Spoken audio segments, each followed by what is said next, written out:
Welcome. You're listening to Behind the Home Build, a podcast dedicated to all things home building. Whether you're a home builder, home buyer, or something in between, we're here to connect you with the industry experts. My name is Danny Langerman, CEO and Mortgage Loan Originator. With me is my son Riley Langerman, Mortgage Loan Originator. All right, Luis, thanks for joining us today on Behind the Home Build podcast. We definitely appreciate it. We know you're busy, and we appreciate your time. Thanks for having me.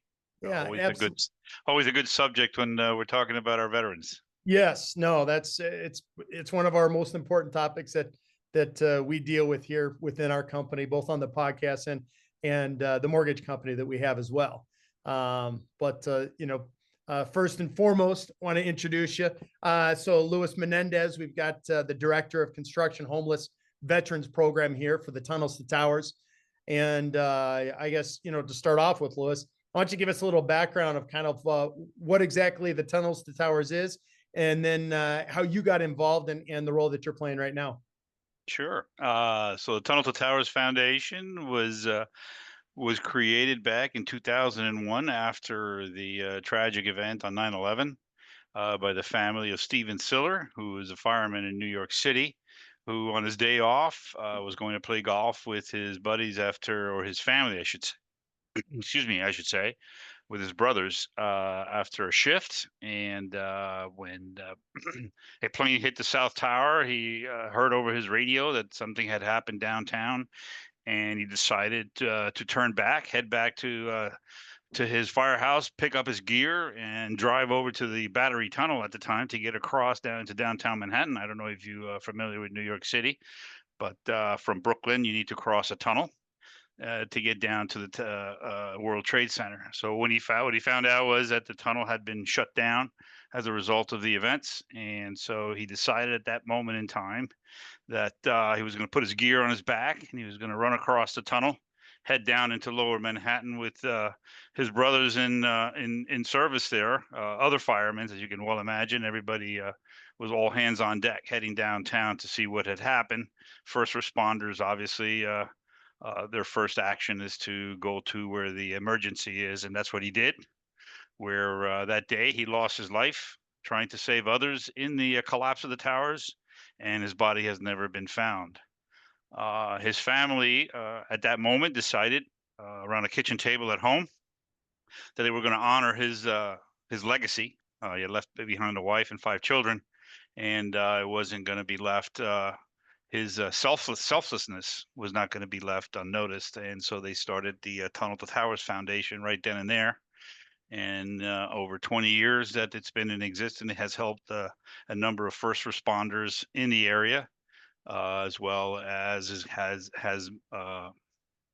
dealt with other issues with death while in serving as a first responders, dealing with families that are left behind, paying off mortgages, helping children that are left behind with educational grants, and it has morphed through the years to help veterans that have come back from war, which, as a result of that problem that we had in 9/11, created wars that we're still involved with to this day, or at least actions that are still as a result of that tragedy. And they've come home, and they've been in need in many ways. So we've built smart homes, what we call smart homes, for veterans who have physical challenges and need assistance to be able to live a fruitful life. They have families, so we build what we call smart homes.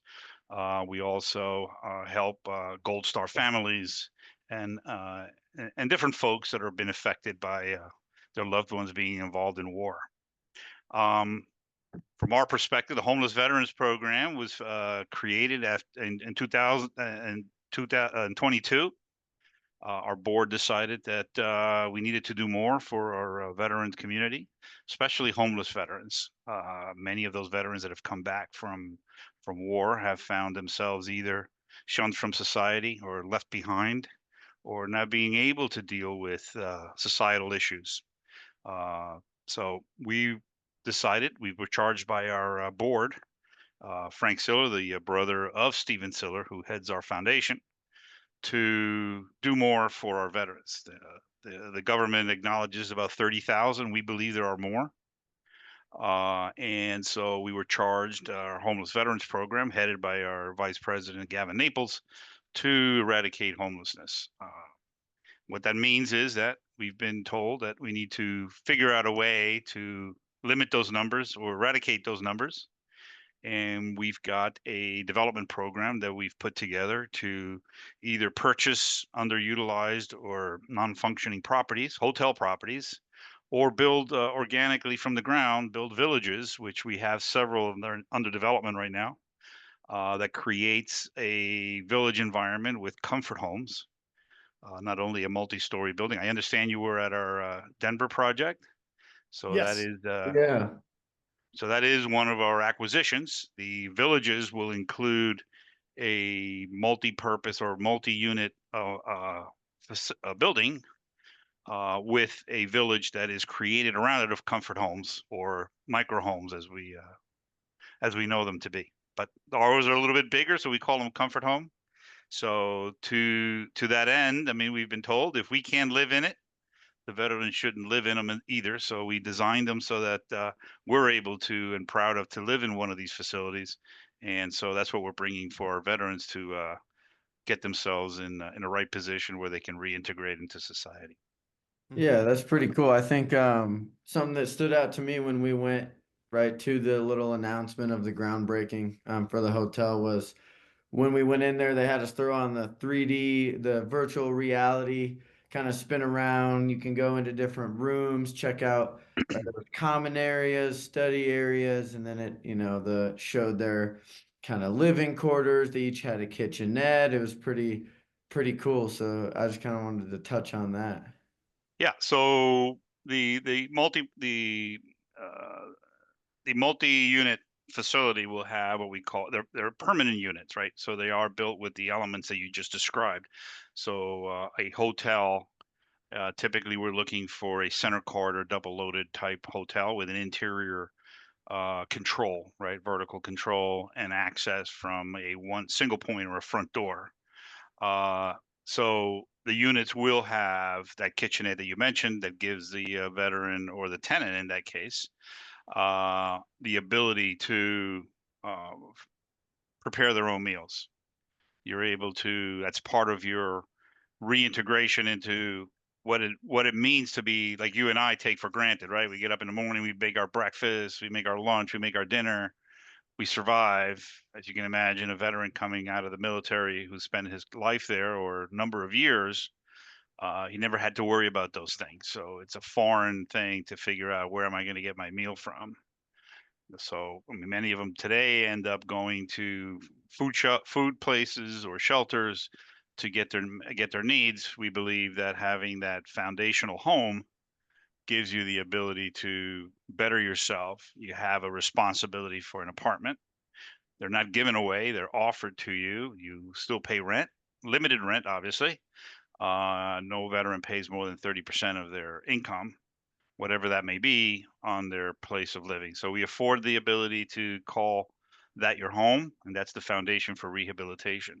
So you mentioned the all the other amenities, which are we include as part of that program, right? So our ground floors in Denver, for example, it's a little bit challenging because the footprint is rather small. So we've had to go vertically with our footprint when we deal with the services and amenities space. So we've got the ground floor, we've got a basement, and we've got one floor above that we are reprogramming to accommodate the services you just mentioned, right? We've got a fitness center, we've got a day room, we've got all the offices that are required to provide those services, whether it be psychological support, dealing with substance abuse, dealing with the VA, uh, places where you can, hang out. If you have a day room and you don't want to go anywhere, you want to spend your day with your brothers, you can do that. And you can stay there.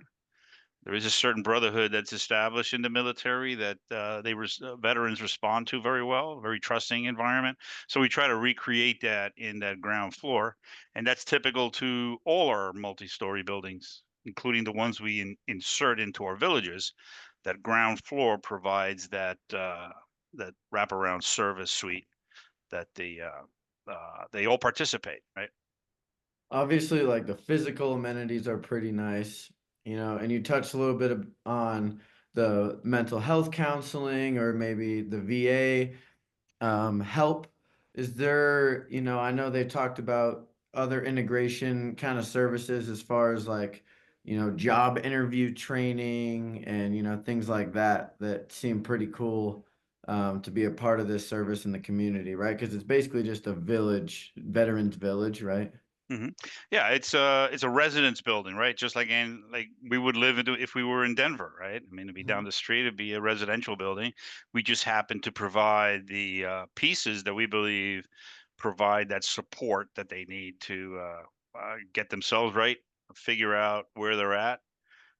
We do partner with the community. We welcome everybody in the community to become part of the village, whether it be for workforce training. We do have facility there that helps them, write a resume, prepare for an interview, because they do have skill, right? They come out of the military with certain skills, and many had skills before they went into the military. And so now they're trying to reinvent or how to apply, those skills that I gained, and many have logistic skills, administrative skills, and a whole host of other support skills that they've gained in the military. Some have gone to school, some have, gained knowledge that now they're trying to figure out, how do I leverage this back in society? So our workforce program teaches them how to take those skills, leverage them, put together a resume, prepare for an interview. We also have a clothing room that provides them with the garments that they may need to, make a presentation. Yeah. So we try to figure out what is it that you need to give give give it a go, right? And starting with that home and that purpose of getting back to where you and I call every day, just take it for granted, right? It's just part of life experience. To them, it could be a challenge. So, and we try to partner with local organizations that can help us locate employment, companies that are willing to take on a veteran and help them train in whatever it is that their business might be. Right now, we're discussing workforce training with a national construction um, organization that member organization from different parts of the construction industry, whether it be contracting, whether it be legal, whether it be accounting, whether human resource, anything that you can possibly think involved in the construction industry. They have members, and so we're trying to figure out, and we just had a conference call last 2 weeks ago about figuring out a model that they can take nationwide. They have chapters across the country to bring in some of the veterans that we have that we know of across the country that are looking for either retraining, retooling, or gaining a new career skill where they can become part of the organization and expose themselves to folks in that space, in the construction space, that are maybe looking to give out a helping hand. Yeah, that's awesome. That's awesome. So the structure that you're talking about right now is located right there off of Colorado and I-25, which is where, we went to the groundbreaking ceremony. And approximately how many homeless veterans will this structure house?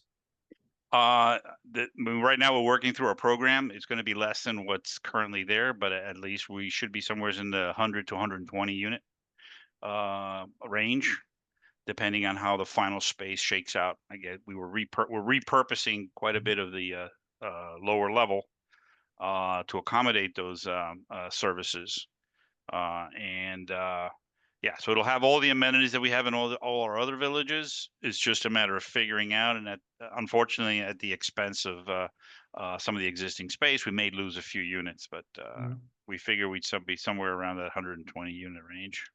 Yeah, which is still absolutely fantastic. And then as far as completion date for the Denver project here, do you have a completion date set on that one, roughly? Well, first we work with the start date, right? Oh, okay. So let's start with the start date then, because it's for the most part, it's already you've got the basics of it. Now it's just more or less kind of building it out. Well, Demo it, right? don't let the completeness of the existing facility fool you. There's quite a Okay. bit of work we have to do. We actually have to go in and pretty much dismantle the exist. And mechanically, it always becomes a challenge because we're going Mhm. from two different uses, right? We're going from a hospitality use to a permanent residential use.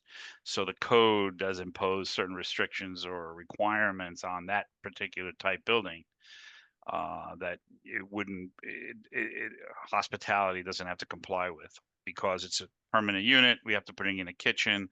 So from an electrical perspective, we've got to rethink the entire system Mm. and reconfigure, which means I got to start opening walls and ceilings. And so before I can finish it up, I've got to open it up again and start rewiring that building and then bring it back together again. I But got you. so mechanically, it gets a full upgrade, all new air conditioning equipment. The systems that aren't working, there are certain systems that have been abandoned or either because of low maintenance that need to be brought back. So we've gone through a whole feasibility study on the building. We've gone through engineering review, walkthrough. So we know the extent, and every building's different, right? Depending Mhm. on how they were maintained. But it's quite a challenge to Oh yeah. bring all the systems back up to current standards. Yeah. So with that in mind, I mean, we're trying to get started here come springtime. I know it doesn't snow in Denver, ex- except when you go to a groundbreaking in Right. November, Yeah. you get a foot of snow overnight. That's right. So we're hoping for an early spring. So hopefully April by end of March, April, beginning of May, we should be hopefully started. And typically our projects are about a year out, 10 months out. So Okay. beginning of 26, we should be ready to go. Okay. Yeah, that's pretty awesome. And then the other thing I think is pretty neat too. So obviously you're not just involved here in the Denver one, but you guys have projects like this going up all over the nation. Right. This one's unique because it's a high rise. Most of our buildings are typically four stories. Even our new builds, we max out at four stories. But we got projects ranging starting in Buffalo all the way down to Florida, Bradenton, Florida, and across to California. But in Buffalo, we're doing a smaller, two-story, three-story building, pre-manufactured, same footprint with the double-loaded corridor. And the units are very similar. They'll have the kitchenette. These are all manufactured units or modular. And we have projects in New Jersey, similar, except there we're building a full village with 20 comfort homes and a multi-story building with 100 units. Long Island, we've got another project, a little bit smaller, but that's coming down the pike. We got renovations in Memphis, Tennessee, North Carolina. We're looking at South Carolina. We got a project signed up that we're about to also look to start come springtime. And so yeah, we're spread out and all the way across. Yeah, that's fantastic. That's definitely neat. How is by visiting it, and being there and the groundbreaking was it's pretty awesome. It's pretty amazing to hear some of the stories and stuff that are coming out of it and kind of what you guys are doing. But I think, one of the things that really stood out, and you kind of touched on it, if you could even expand it stuff too. I mean, you're not just bringing these veterans in to help house them, but you're also more or less kind of, teaching them to, more or less fish for themselves rather than go out and catch the fish for them. Right. Well, we're building and we're affording the opportunity. We can't make anybody do anything, right? This is something that has to come from you as an individual. I want to be part of the game again, and I need some help, and we're here to help you. Now we also do that through our national case management network because we know we're not going to be able to help everybody in one spot. There are parts of the country where we're not going to be building a unit or a facility. And so we help those folks through our national case management network. And that's a group of folks that we have in house that we can get a call in from any veteran anywhere in the States, uh, including Guam. Mhm.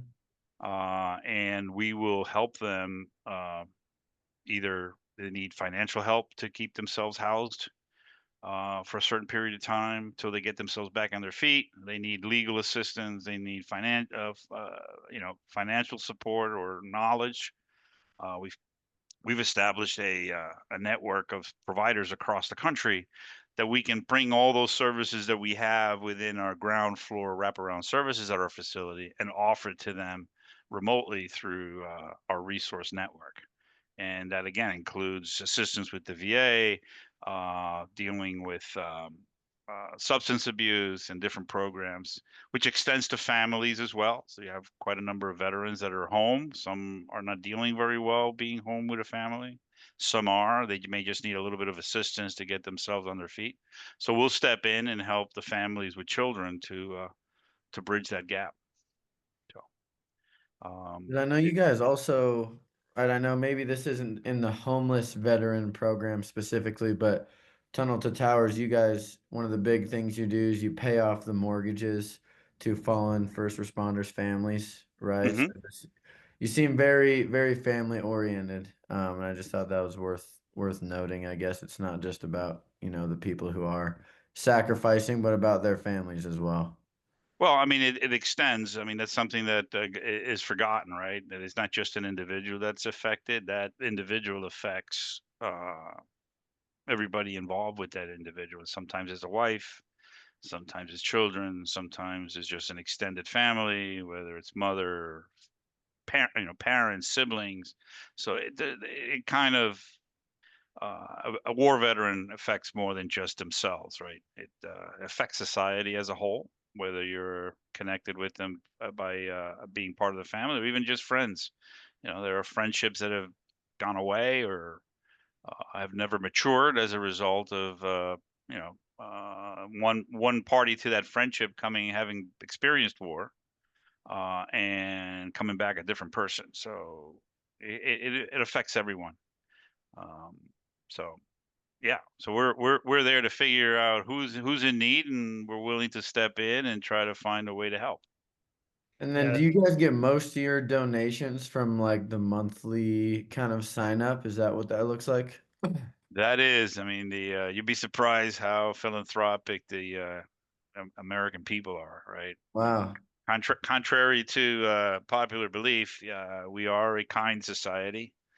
There are big donors, small donors. We welcome them all. It's everybody, gets touched differently by the situation that we find ourselves.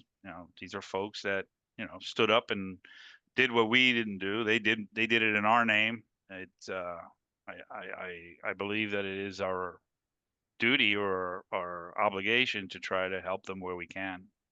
So whether it's Yeah, a that's family great. or an individual, we got to figure a way to uh, correct this issue. And this didn't start with 9/11, right? We're still dealing with folks back from the Vietnam era some people are still struggling, and these tend to be our more senior veteran.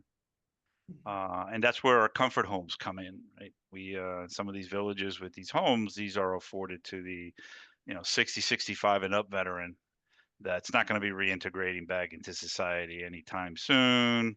Some may not, some may find stability, but the chronic homeless person who has been challenged um, can spend the rest of their life in comfort in one of our villages. Yeah. Yeah, that's pretty neat. So I got a two-part question here. Number one is, how did Denver get involved? How did you choose Denver to be a part of this program, which I'm grateful. I think it's fantastic. And then the second thing is, you know, before you start to jump into the construction, what is there all the way from the construction up to the end? What is it message that we can get out there to be able to ask, the locals here in Denver and the surrounding area, what can we do to help you out? Yeah, I mean, it's a good question, good two-part question. But I mean, Denver's been great. I mean, they've been very receptive. They've been looking at ways where we can succeed, or at least help us, guide us through the process to put us in a position to succeed, to getting this project off the ground. So, we're looking at the community, right? We not only bring a project for our veterans, but we're also bringing, a project for the community. So everybody that can participate, whether it be a subcontractor base, general contracting base, everybody, there's an opportunity for everyone to participate. And eventually we will get to a tendering process where we're going to be looking at local resources to, 'cause obviously we're going to need subcontractors to do the work, material suppliers, and anything you can possibly think of in any other project.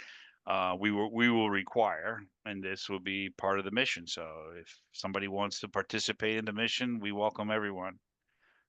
In the long term, the community, there's a lot the community can do, right? They can become, volunteerism is a great way. I mean, there'll be a facility there with management.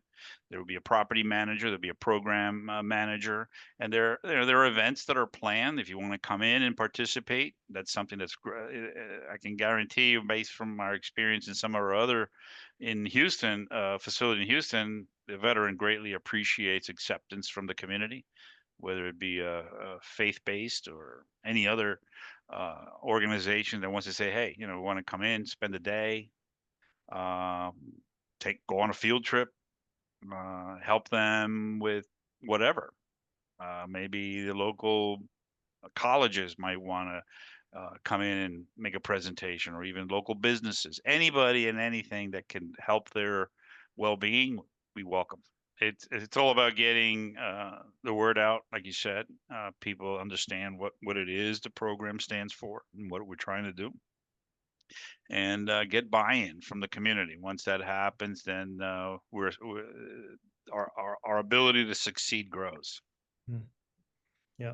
Well, that's good. I think hopefully with the podcast too, we'll get a jump on, it's exciting knowing that you're not starting this project until sometime in the spring. So maybe this will kind of give you guys a little bit of a boost to start to get some more information, or Yeah. get some more people out there that are wanting and willing to help as well. Appreciate it. This is always welcome opportunity to spread the word. Right on. Well, Luis, I guess just if our listeners are listening and they're interested in helping out and finding ways where maybe they can either volunteer or donate online. I know you guys have the monthly donation, but where can they go to contact you for more information or to help out? T2T.org. That's our portal. We can handle just about anything come through there. We've got the ability for anyone who's interested to gain more information, make a donation, or even want to partner. There's opportunities to send a message, and we will field all inquiries to and make sure that we understand where it's coming from and the benefit to our programs. And we certainly I would appreciate that. Very cool. That sounds great. Now, does that include T2T.org? Would that be also, for example, for contractors or, what have you, to help you with the beginning steps as well? Yeah, everything comes through there. It's through our portal, and eventually those messages, you can imagine, we do get inquiries on a daily basis from across the country for different reasons, different projects, people that want to partner. We've got we fielded a discussion the other day, or an inquiry about a group that wanted to donate MREs. I said, okay, so we've got X number of MREs we want to contribute. So it runs the gamut from anything that anybody wants to contribute, we will entertain. Well, and I was pretty impressed too, at least at the groundbreaking, of how many people who were there. Just as far, I mean, it seems like you guys are a pretty big nonprofit. You guys have a lot of people in charge. You're fast moving, so I can't imagine that, people are waiting a lot to hear back from you guys. No, we have to move quickly, right? The opportunities, I mean, everything we do, I mean, well, with certain reason, right? I mean, we spend quite a bit of time traveling. We spend quite a bit of time trying to develop new projects, and with our ongoing projects and new opportunities. So it may take a little bit to get back to you, but we will certainly get back to you nevertheless. Perfect. Yeah, that's great. Well, thanks for joining us today on our Behind the Home Build podcast. And Yeah, thank you. we'll definitely, I'd love to do a follow-up podcast here in 6 to 12 months and see how everything's coming along. Sure, definitely. I would appreciate it. Thank you for coming to the event and hope and getting a first look at our presentation and what we're looking to bring to Denver. So thank you. Yeah. Yeah, thank you for joining us. We appreciate it. I'm glad I could sit in here. Okay, awesome. Have Look a forward to good seeing you one. guys. All right. Happy Thanksgiving. Same to you. Thank you. Thank you for tuning in to this week's episode of Behind the Home Build. It's a podcast for all things home building. He's Danny and I'm Riley, and if you're interested in learning more from experts in the home building community, we're on Spotify, YouTube, Apple Podcast, and a few others, all at Behind the Home Build Podcast. And if you have any questions at all, make sure to send them our way on Instagram, LinkedIn, or Facebook at Behind the Home Build Podcast.